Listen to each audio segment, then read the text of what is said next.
Ок, я собираюсь дать вам финансовый совет. Я дам вам несколько финансовых советов относительно криптовалют. Но перед этим я хочу кое-что прояснить. Я хочу объяснить финансовое консультирование. Вы слышите ото всех ютуберов и инфлюенсеров: это не финансовый совет, я не финансовый консультант. Они говорят это в начале ролика. И все равно приходит много людей, особенно в комментарии. По большей части это тролли. Некоторые люди спрашивают серьезно, но тролли говорят: звучит как финансовый совет, ты же финансовый консультант, у тебя есть лицензия. Не думаю, что вы понимаете, как это работает. Я могу ошибаться, проведите собственные исследования. Но я не думаю, что вы до конца понимаете, как это работает. Вы что-то от кого-то услышали и теперь повторяете это. Чаще всего просто чтобы троллить людей. Может, вам не нравятся ютуберы. Может, вам не нравится, когда речь идет о криптовалютах. Может, вам не нравится успех. Но давайте я объясню вам несколько вещей. Редакция сайта Crypto.ru перевела для вас видео с канала The Crypto Factor, в котором ведущий дает настоящий финансовый совет относительно криптовалют. Подпишитесь на канал и нажмите на колокольчик, чтобы не пропускать новые выпуски. Итак, я не юрист, не практикующий юрист. Я не знаю законов, применяемых в вашей стране, и законов вообще. Поэтому, пожалуйста, проведите собственные исследования. Спросите совета у своего проверенного юриста, чтобы убедиться, что я говорю правду, а не ложь. Это мое мнение, основанное на том, что я прочитал в интернете. Не следует воспринимать его как юридическую консультацию. Окей, во-первых, все используют дисклеймер «это не финансовая консультация», «я не финансовый консультант». Это по большей части для людей, проживающих в США.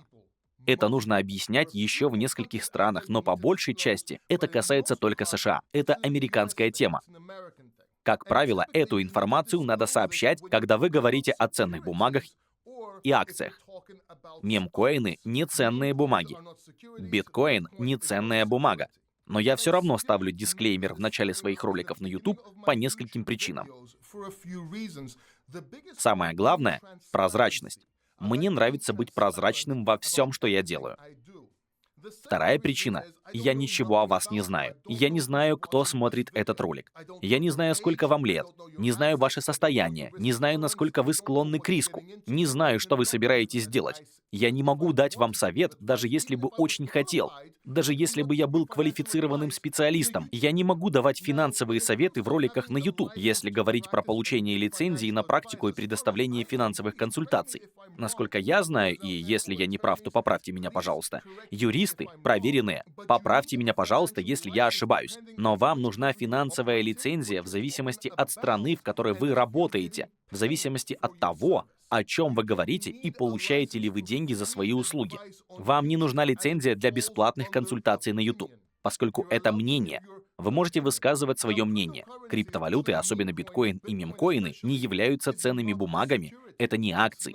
Если говорить о США, то они могут быть, а могут и не быть. Все зависит от того, в какой день Гэри Генслер встанет и решит, что является ценной бумагой. На всякий случай сообщайте, находитесь ли вы в США.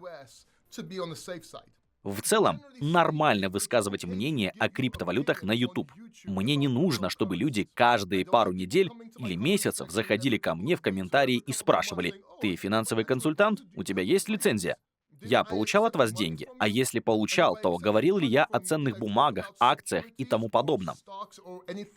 Но для людей, троллящих ютуберов, крипто-ютуберов фразами «О, ты даешь финансовый совет, это похоже на финансовый совет, у тебя есть лицензия?» Обычно она не нужна. Еще раз повторю, я не являюсь нотариусом или практикующим юристом, так что обязательно проведите собственные исследования. Не верьте роликам на YouTube. Это мое мнение. В этом видео я не говорю лично о вас. Я пытаюсь прояснить ситуацию для большинства людей, потому что многие вырывают это из контекста. Надеюсь, я приглашу какого-нибудь нотариуса или практикующего юриста на канал, чтобы он рассказал обо всем этом и дал больше информации. Такого, который разбирается в этом вопросе, в законах разных стран. Наверное, не всех, но большинства. И мы сможем спросить, каково их мнение и обосновано ли все это. Что касается тех, кому интересно, попадают ли мои услуги под это, являются ли они финансовыми консультациями, например, мои индивидуальные коучинги, то нет. Нет, это не так.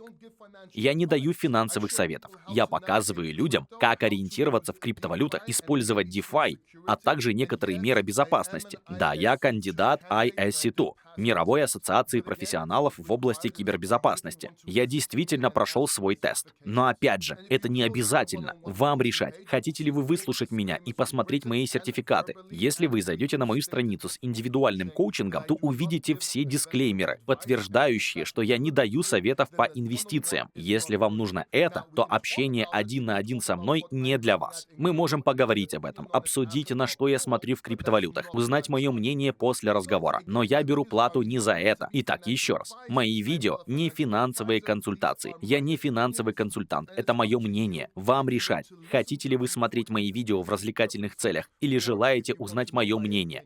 Итак, ютуберы, в зависимости от того, в какой стране вы находитесь, вам следует или не следует раскрывать информацию о том, что вы не финансовый консультант. Узнайте сами, проведите собственное исследование. Но вообще хорошо быть открытым. Особенно хорошо быть честным со своей аудиторией. Именно поэтому я считаю, что этот дисклеймер должен быть в начале ваших роликов или где-то в другом их месте. Он должен быть в том месте, которое нельзя пропустить. По крайней мере, так говорится для продвижения продуктов. Я не совсем уверен насчет заявления о том, что я не являюсь финансовым консультантом. Обычно это должно быть в начале видео. А теперь время нефинансовых советов. Покупайте биткоин, переводите прибыль от мемкоинов и биткоинов в биткоин. Другими словами, накапливайте прибыль. Обязательно посмотрите вот это видео. Это потрясающий ролик. Не стоит его пропускать. Увидимся в следующем видео. Переведено и озвучено редакцией сайта Crypto.ru.